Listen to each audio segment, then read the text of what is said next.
ओं श्री महागणाधिपतये नमः। श्री गुरुभ्यो नमः। श्री मात्रे नमः। श्री दत्त षोडशावतार ध्यान श्लोकाः। ओं गुरुदत्त जय गुरुदत्त।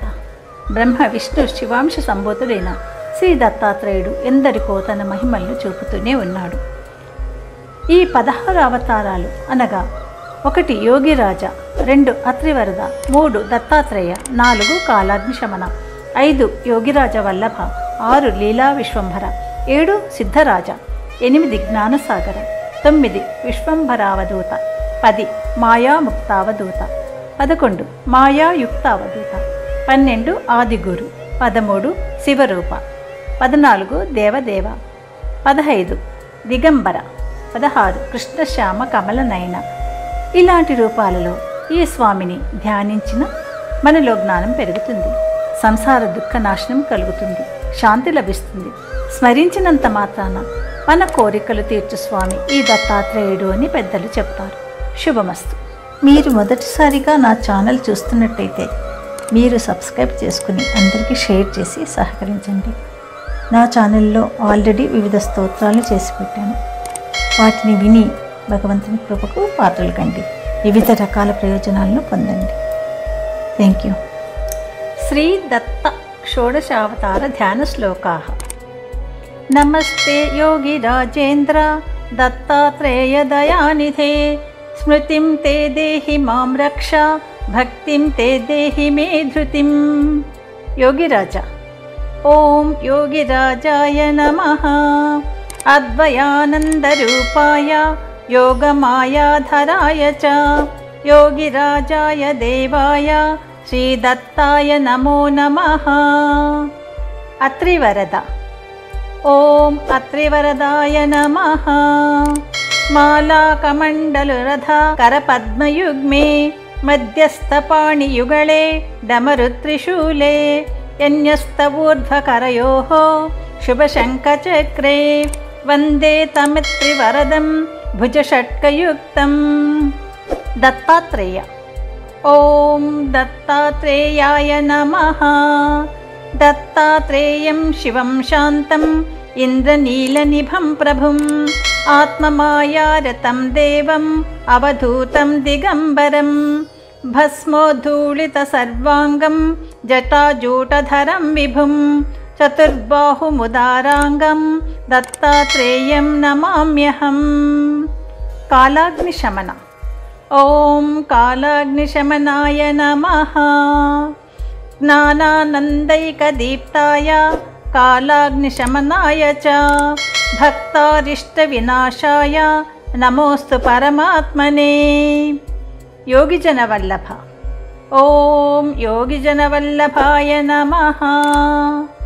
యోగవిఘ్ననాథాయ భక్తానందకరాయ చ, దత్తాత్రేయాయ దేవాయ తేజోరూపాయ తే నమః. లీలా విశ్వాంభర. ఓం లీలా విశ్వాంభరాయ నమః. పూర్ణబ్రహ్మస్వరూపాయ లీలా విశ్వాంభరాయ చ, దత్తాత్రేయాయ దేవాయ నమోస్తు సర్వసాక్షిణే. సిద్ధరాజ. ఓం సిద్ధరాజాయ నమః.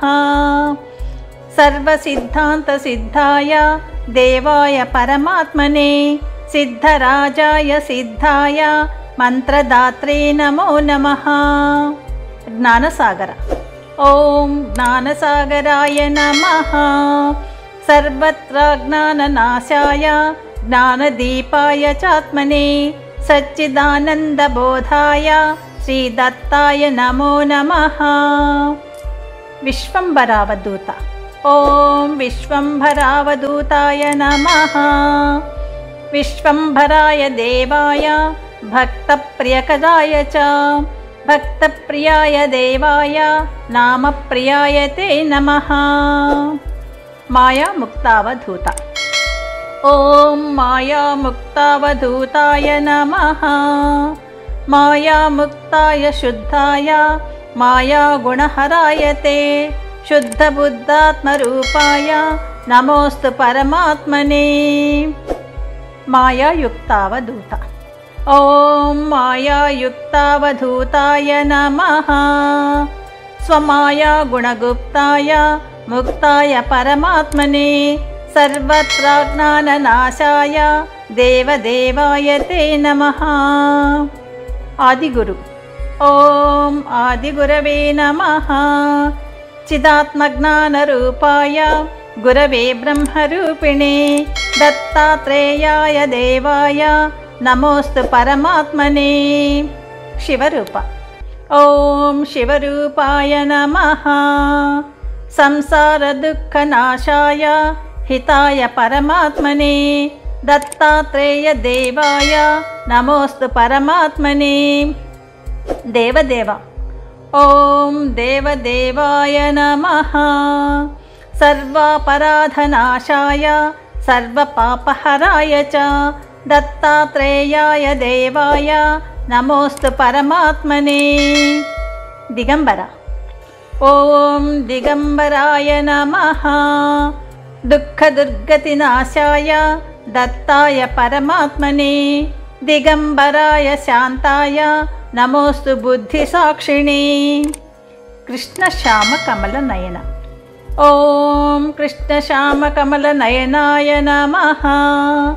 अखण्डाद्वैतरूपाय निर्गुणाय गुणात्मने कृष्णाय पद्मनेत्राय नमोस्तु परमात्मने। इति श्रीदत्तषोडशावतारध्यानश्लोकाः। यदक्षरपदभ्रष्टं मात्राहीनं तु यद्भवेत् तत्सर्वं क्षम्यतां देव दत्तात्रेय नमोऽस्तु ते। सर्वं श्रीशिवार्पणमस्तु।